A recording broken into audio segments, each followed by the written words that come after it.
सर्वप्रथम सर्वांना श्री स्वामी समर्थ.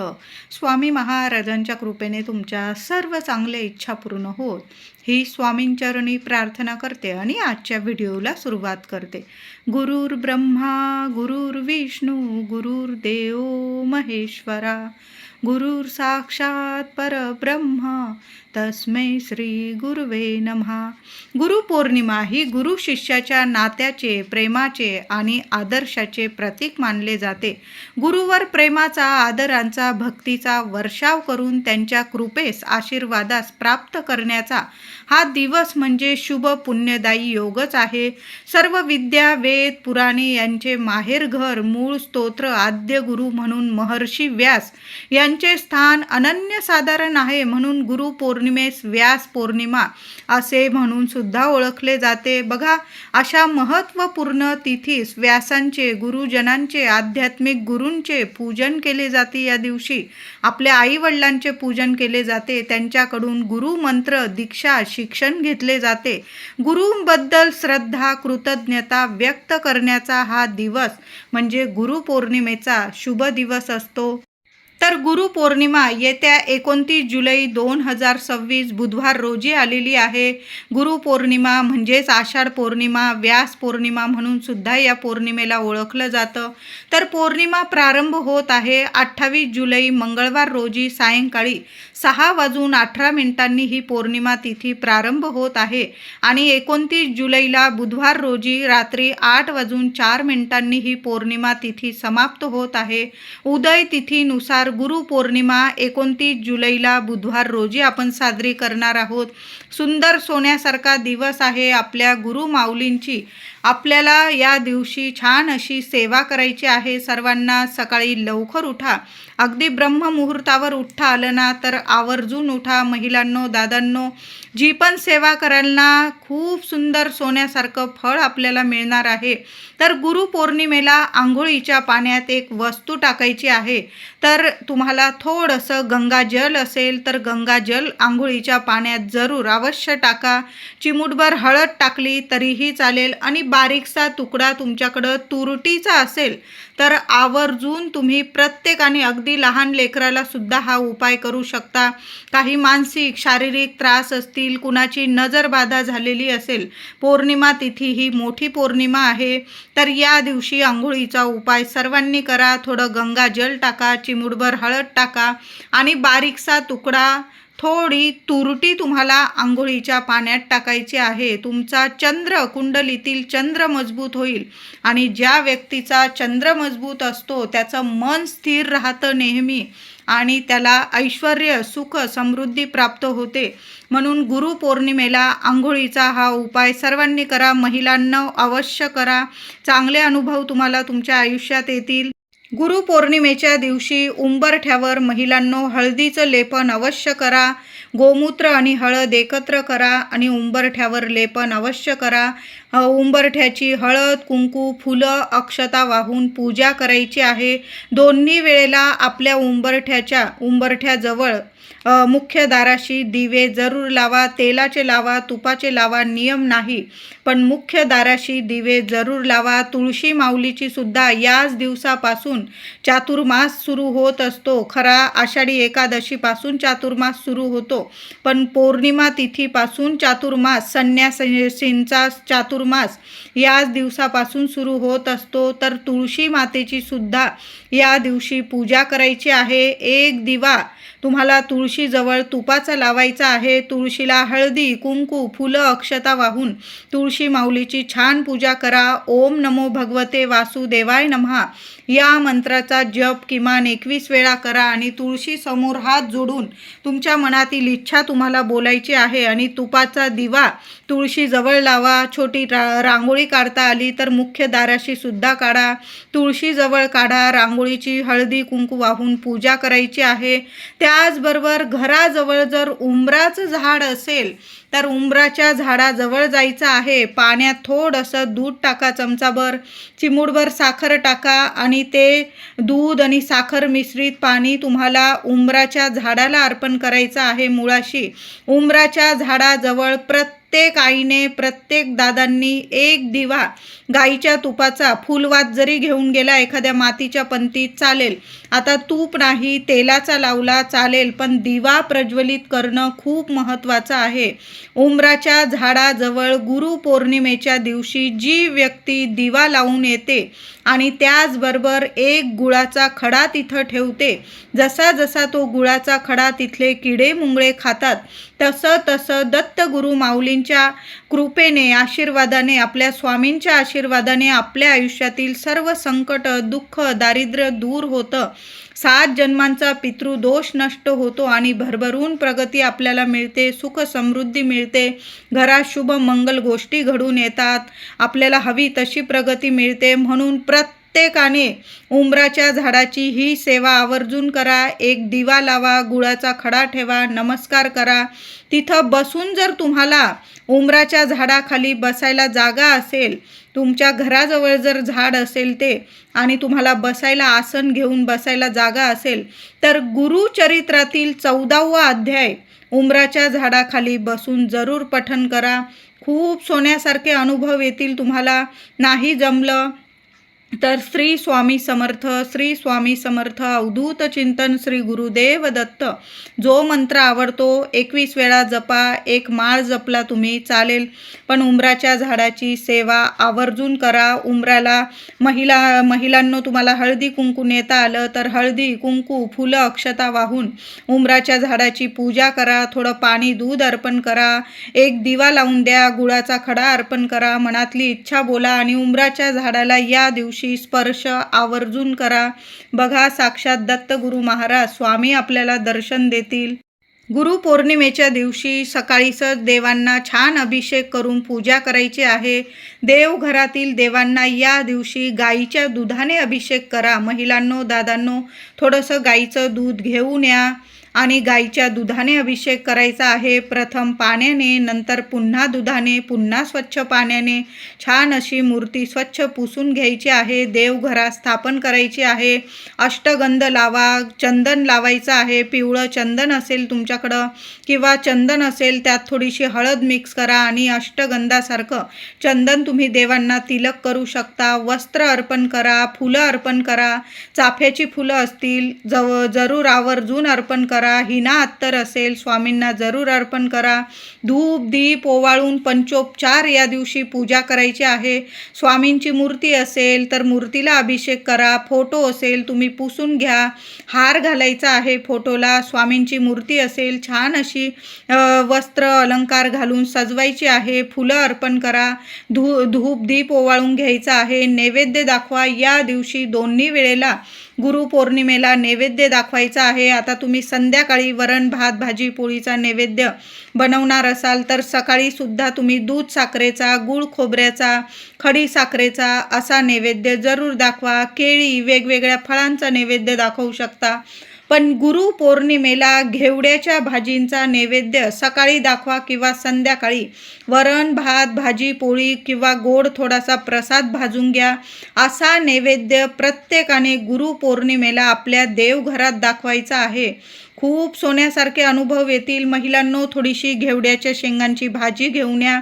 तुम्ही कांदा लसूण विरहित बनवू शकता किंवा तुम्ही कांदा लसूण घालून बनवत असाल तर तशीही बनवा. पण घेवड्याच्या शेंगांच्या भाजीचा नैवेद्य तुम्ही जरूर या दिवशी दाखवायचा आहे.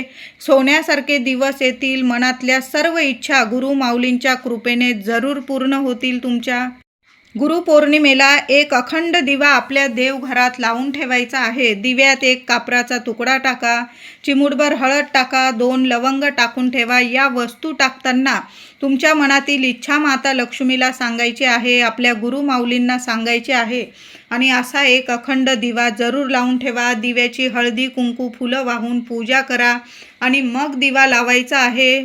तुमच्याकडून जर सेवा राहून गेलेली असेल, बऱ्याच आपल्या सर्वांनीच आपण 21 दिवसांची 11 दिवसांची सेवा केलेली आहे. या दिवशी गुरुपौर्णिमेच्या दिवशी आपण उद्यापन करत असतो, समापन करत असतो या दिवशी सेवेचं. पण आता ज्यांच्याकडून राहून गेलेली असेल, काही सेवा करणंच झालं नाही तुमच्याकडून, तर गुरुपौर्णिमेच्या दिवशी सकाळी लवकर उठून देवांची सेवा करून 1 दिवसाचं स्वामी चरित्र सारामृताचं पारायण सर्वांनी सर्वांनी जरूर करा. सुंदर सोन्यासारखे अनुभव येतील. कितीही तुम्हाला संकट असेल, भयानक संकट असेल, कितीही कठीण त्रास असेल तुम्हाला, एका दिवसात मार्ग स्वतः स्वामी काढून देतील. किंवा तुम्हाला जर गुरुचरित्राचं पारायण तुमच्याकडून झालं नसेल तर मग तुम्ही श्री संक्षिप्त गुरुचरित्र अवतरणिका जरी 7 अध्याय आहे त्यात, ती जरी पठन केली, आसन घेऊन बसा, तुपाचा दिवा लावा, देवघरासमोर 7 अध्याय श्री गुरुचरित्र संक्षिप्त स्वरूपातील गुरुचरित्र अवतरणिका जरी पठन केली तुम्ही तरीही चालेल. संपूर्ण 7 पारायण केल्याचं, गुरुचरित्राचे 7 पारायण केल्याचं तुम्हाला फळ मिळणार आहे. किंवा तुम्ही 1 दिवसाचं स्वामी चरित्राचं सारामृताचं पारायण करू शकता. किंवा तुम्ही तारक मंत्राची 11 वेळा तारक मंत्र पठन करून सेवा करू शकता. 11 माळीची सेवा करू शकता. तारक मंत्राची सेवा करत असाल गुरुपौर्णिमेला तर महिलांनो, दादांनो, आसन घेऊन बसा, तुपाचा दिवा, अगरबत्ती, धूप, दीप लावून घ्या. घर आपलं देवघर इतकं प्रसन्न करा आणि मन प्रसन्न करून सेवा करायची आहे. कुठलाच विचार करू नका, काय त्रास आहे, काय चिंता आहे, माऊलीला सगळं माहीत आहे. तुम्ही फक्त सेवा करा, सेवा कधीच खाली जाणार नाही. तारक मंत्राची सेवा करताना पेलाभर पाणी घ्या, पिण्याचं पाणी घ्या, त्यावर उजवा हात ठेवून तुम्हाला अखंड 11 वेळा किंवा 21 वेळा किंवा जास्तीत जास्त वेळा तारक मंत्र पठन करायचं आहे. नंतर ते पाणी तुम्ही स्वतः प्रसाद स्वरूप प्यायचं आहे, तीर्थ स्वरूप. मुलांना द्या, घरातल्या कुटुंबातील प्रत्येक व्यक्तीला द्यायचं आहे. थोडंसं पाणी तुम्ही तुमच्या घरात जरी शिंपडून दिलं, स्वामींचं नामस्मरण करा आणि पाणी शिंपडून द्यायचं आहे. सुंदर सोन्यासारखे अनुभव येतील. स्वामी साक्षात दर्शन देऊन जातील अशी तारक मंत्राची ही सेवा आहे. जी सेवा जमेल ती जरूर करा. आता ज्यांची 21 दिवसांची 11 दिवसाची सेवेची समाप्ती आहे, उद्यापन आहे, त्यांनी देवांना छान अभिषेक घालून पूजा करा, नैवेद्य दाखवायचा आहे, आरती करायची आहे, दोन्ही वेळेला आरती करायची आहे. पिवळं दान एखाद्या गरीब व्यक्तीला किंवा मंदिरात एखाद्या भटजी बुवांना तुम्ही पिवळ्या रंगाचं दान देऊ शकता. मग पिवळे कपडे दान करू शकता, पिवळी मिठाई, केळी, असं दानाला सुद्धा खूप महत्त्व आहे. गरीबाला एखाद्या पोटभर जेवण दिलं तुम्ही तरीही चालेल. अशा पद्धतीने तुम्हाला उद्यापन 21 दिवसांचं 11 दिवसांची सेवेचं उद्यापन साध्या भोळ्या मनाने करायचं आहे. देवघरात घेवड्याच्या शेंगांच्या भाजीचा नैवेद्य, वरण भात, भाजी पोळी, पुरणाची पोळी, बेसनाचे लाडू, हवा तो नैवेद्य तुम्हाला जमेल तशी सेवा करा. असं नाही की हे दाखवा ते दाखवा तरच आपली माय माऊली आपल्यावर कृपा करेल, असं मुळीच नाही. जो नैवेद्य जमेल ना तो नैवेद्य साधा जरी वरण भात, भाजी पोळी, थोडा शिरा भाजून घेतला महिलांनो तरीही चालेल. अशा साध्या सोप्या पद्धतीने आपल्या सेवेचं उद्यापन करायचं आहे. 1 दिवसाची सेवा कराल ती पण आपलं संध्याकाळी उद्यापन तुम्ही अशाच पद्धतीने करायचं आहे. सेवा चुकवू नका, सेवा जरूर करा. गुरुपौर्णिमेला सकाळी किंवा संध्याकाळी सर्वांनी मंदिरात जाऊन दर्शन घ्यायचं आहे. घराजवळ जे मंदिर असेल, दत्तगुरू महाराजांचं, स्वामींचं, साईबाबांचं, गजानन माऊलींचं, ज्या पण मंदिरात जाल, गुरु माऊली एकच आहे. मंदिरात जाऊन एक नारळ बरोबर घेऊन जा. तुम्हाला जो नैवेद्य चढवायचा आहे, अर्पण करायचा, तो बरोबर घेऊन जा. दोन्ही हातात नारळ धरायचा आहे, त्यावर थोडी खडी साखर ठेवा, थोडी फुलं घ्या चाफ्याची आणि तुम्हाला तुमच्या मनातील इच्छा स्वामींना सांगायचं आहे. माऊली, तुम्ही माझे गुरु आहात, जे काही सेवा झालेली आहे माझ्याकडून कबूल करून घ्या आणि आयुष्यभर सेवा करण्याचं मला म्हणजे सेवा करण्याची माझी इच्छा झाली पाहिजे. माझं मन नेहमी सेवेत असलं पाहिजे. कुणाचं पण भलं करण्याची इच्छा माझी असली पाहिजे. कधीच कुणाचं वाईट होणार नाही याची मी पण काळजी घेईल आणि माझी काळजी स्वामी तुम्ही घ्या, असं साध्या भोळ्या मनाने बोलून घ्या. गुरु माऊलींना गुरुपद द्यायचं आहे. म्हणजे आपले तुम्ही जर आजपर्यंत कधीच गुरु बनवलं नसेल कुणाला तर या दिवशी जरी बनवलं तुम्ही, एक नारळ अर्पण करून स्वामी माऊलींना आपण शिष्य आहोत स्वामींचे, माऊली आपली गुरु आहे. एक नारळ अर्पण करून तुम्ही स्वामींना गुरु बनवू शकता. साध्या भोळ्या मनाने आपल्या मनातील इच्छा बोला आणि एक नारळ, खडी साखर, थोडी फुलं अर्पण करा. जो नैवेद्य नेलेला असेल तो अर्पण करा. मंदिरात तुम्ही नैवेद्य वाटला प्रसाद स्वरूप, तरी अशा साध्या भोळ्या मनाने आपण गुरुपौर्णिमा साजरी करायची आहे. गुरुपौर्णिमा मोठी पौर्णिमा आहे. महिलांनो, देवघरात कुलदेवीला कुंकुमार्चन करा. 11 वेळा करा, 21 वेळा करा. कुंकुमार्चन जरूर करा. तुम्हाला ओटी भरायची असेल, कारण आषाढात गुप्त नवरात्री असते, ओटी भरायची असेल तर आवर्जून ओटी भरा. गोड पानाचा विडा किंवा तांबूलसुद्धा देवघरात जरूर अर्पण करा. देवी आईला फुलं अर्पण करा, वेणी अर्पण करा. कुलदेवीची जेवढी सेवा होईल ना तेवढी या दिवशी जरूर करा. तुमची सेवा कधीच खाली जाणार नाही. माय माऊली आहे आपली. कुलदेवीची सेवा तुमची पौर्णिमा तिथीत जी महिला कुलदेवीची सेवा करते ना, तिच्या घरात अखंड लक्ष्मी नांदत असते आणि तिला कधीच कशाला कमी पडत नाही.